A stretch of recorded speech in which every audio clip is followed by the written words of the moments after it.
Willkommen in Koh Rong San Luem. Herzlich willkommen im Paradies von Kambodscha. Hallo und herzlich willkommen bei uns Angsthasen auf Weltreise. Heute mit einer neuen Folge über Kambodscha, insbesondere die Insel Koh Rong San Luem. Diese Insel liegt vor dem Küstenabschnitt Chinookwills und ist die Nachbarinsel von der bekannten Partyinsel Koh Rong. Wir sind dorthin gekommen, indem wir erstmal von Monulkili aus mit dem Bus nach Phnom Penh gefahren sind. Das an sich ist schon eine super weite Strecke, deswegen haben wir da dann erstmal übernachtet. Und am nächsten Morgen sind wir mit dem Minivan von Phnom Penh nach Chinookwills gereist. In Chinookwills kann man dann am Fähranleger sich verschiedene Anbieter aussuchen, die einen dann innerhalb von 20 Minuten mit dem Fährboot zur Insel Koh Rong San Luem bringen. Die Insel Koh Rong San Luem ist super idyllisch, da gibt es tonnenweise Natur, Wildnis, Dschungel, aber natürlich ist die Insel insbesondere bekannt für sein türkisblaues Badewasser, warmes Meer und für die super weißen Strände. Vor Ort geht es etwas ruhiger zu, also für alle, die es nicht ganz so wild haben wollen. Trotzdem ist genügend Infrastruktur vorhanden in Form von Hotels und Bungalows und Hütten. Ja, als wir auf der Insel angekommen sind, wurden wir erstmal von unserem Hotel abgeholt mit dem Boot, denn der Sandy Beach, der lag ein bisschen außerhalb und da mussten wir dann erstmal hingebracht werden. Vom Sandy Beach aus hat man einen Blick auf Chinookwills Küste. Wir können es nicht ganz so empfehlen, weil man ist dort schon ganz schön weit weg vom Schuss, um besondere Unternehmungen zu machen, von denen wir auch gleich berichten werden. Deshalb haben wir uns nochmal woanders einquartiert, nämlich am Saracen Bay, und dort hat es uns dann doch besser gefallen. Ja, besser gefallen, vor allem weil man einfach mehr Anschluss hatte an die umliegenden Gebiete auf der Insel, weil halt am Saracen Bay überall diese Holzhütten zu finden sind und einfach ein bisschen mehr los ist. Ja, wenn wir das Ganze jetzt nochmal machen würden, dann würden wir von Anfang an wohl zum Lazy Beach gehen. Das ist ein versteckter Strand, genau auf der gegenüberliegenden Seite vom Saracen Bay. Da gibt es eigentlich nur ein wirkliches Restaurant und dann halt verschiedene Bungalows, in die man sich einmieten kann. Trotzdem ist der Strand natürlich traumhaft schön und sehr, sehr ruhig gelegen. Und man kann trotzdem alles fußläufig erreichen von dort aus, also ist man nicht abgeschnitten. Ja, und wie es auf der Insel Koh Rong San Luem sofort aussieht, das zeigen wir euch jetzt wie immer in unseren Bildern.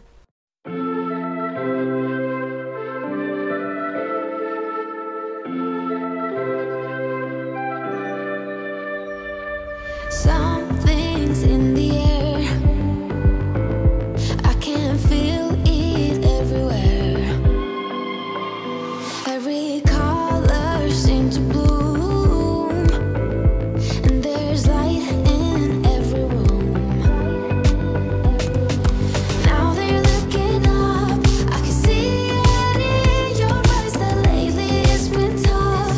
But now the sun is rising, and we're new people, let's be new people. There's summer, don't let me down, down, down. Don't let me down, down, down. I wanna be up, up, up, so high. 'Cause I've been down, down, down. I've been down, so down, and now I'm done. I'm aiming for the sky. Don't let me down. Don't let me down. Auf geht's! Don't let me down. Don't let me down. Aiming for the sky. Everyone got stories, so let's start listening. Let the rain wash away the tears that keeps crippling. An welchem Strand bist du? Lazy Beach. Also von den Stränden, die wir bisher gesehen haben, macht er seinem Namen alle Ehre. Sehr entspannt, sehr ruhig und ja, super sauber auch. Kann man hier auch übernachten? Ja, in Bungalows kann man hier übernachten, direkt am Wasser, wenn man möchte. Das Wasser hat Badewannentemperatur, sage ich euch. Badewannentemperatur. Ist das gut oder schlecht?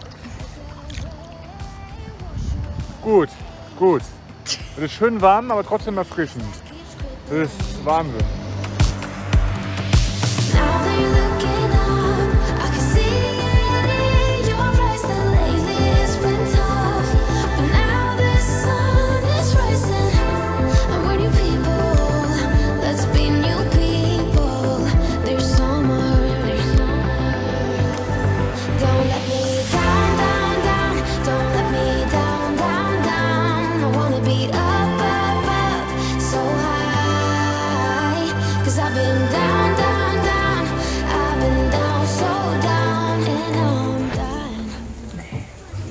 Wir haben das Paradies gefunden.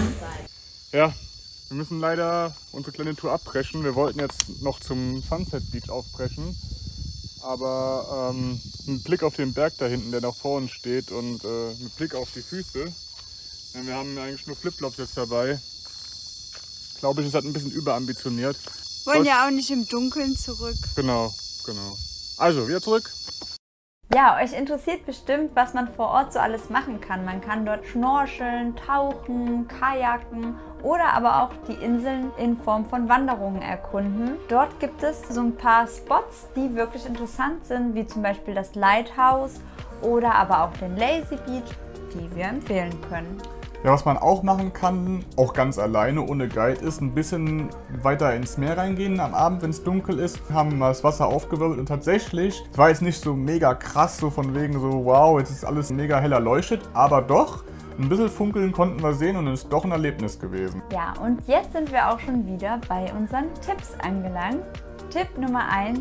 Am besten vorher nochmal einkaufen gehen, wenn ihr wichtige Sachen braucht auf der Insel, zum Beispiel Sonnenspray oder Moskitospray. Denn vor Ort gibt es kaum Möglichkeiten einzukaufen. Ja, und Tipp 2, es gibt auch kein wirkliches Bargeldautomaten auf der Insel. Also hebt spätestens in Sihanoukville, bevor ihr auf die Fähre geht, genug Bargeld ab, sodass ihr die Hotels bezahlen könnt, aber auch euer Essen und alles sonstige, was ihr braucht.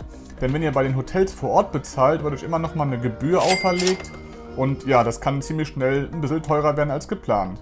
Ja, das war heute die letzte Folge aus Kambodscha von uns beiden. Und deswegen gibt es wie immer ein Pro und Contra von uns. Das erste, was uns sehr positiv an Kambodscha aufgefallen ist, ist die wundervolle Artenvielfalt, die ihr dort vor Ort bestaunen könnt.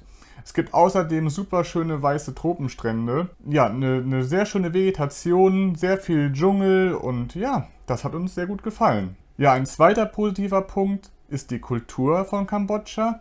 Insbesondere die Tempelanlagen bei Siem Reap von Angkor haben uns sehr beeindruckt. Und als drittes, außerdem ist Kambodscha umgeben im Westen von Thailand, im Norden von Laos und im Osten von Vietnam. Deswegen eignet es sich perfekt als Ausgangsland für eine Südostasien-Rundreise. Ich werde heute die negativen Aspekte aus unserer Sicht präsentieren. Da ist uns als erstes aufgefallen, dass die Hygienestandards doch etwas anders sind, als wir das so kennen, ist wahrscheinlich jedem klar. Ich finde aber trotzdem, dass man darauf nochmal hinweisen sollte, vor allem in Bezug auf das Essen, aber auch die Unterkünfte. Apropos Unterkünfte, auch bei den Unterkünften fanden wir das Preis-Leistungs-Verhältnis nicht immer ganz angemessen. Und als letzten Punkt erwähnen wir noch, dass die öffentlichen Verkehrsmittel nicht so ganz ausgebaut sind. Außerdem braucht man, um kurze Distanzen zurückzulegen, oft eine sehr, sehr lange Zeit, weil die Straßen auch noch nicht so ausgebaut sind. Ja, für alle, die jetzt auch mal Lust bekommen haben, nach Kambodscha zu reisen, die beste Reisezeit ist von Mitte November bis Mai, denn danach beginnt die Regenzeit. Ja, und damit verabschieden wir beide uns heute von euch. Wir haben uns gefreut, dass ihr zugeschaut habt. Wo geht's denn eigentlich als nächstes hin? Du hast ja eben schon einen kleinen Tipp gegeben.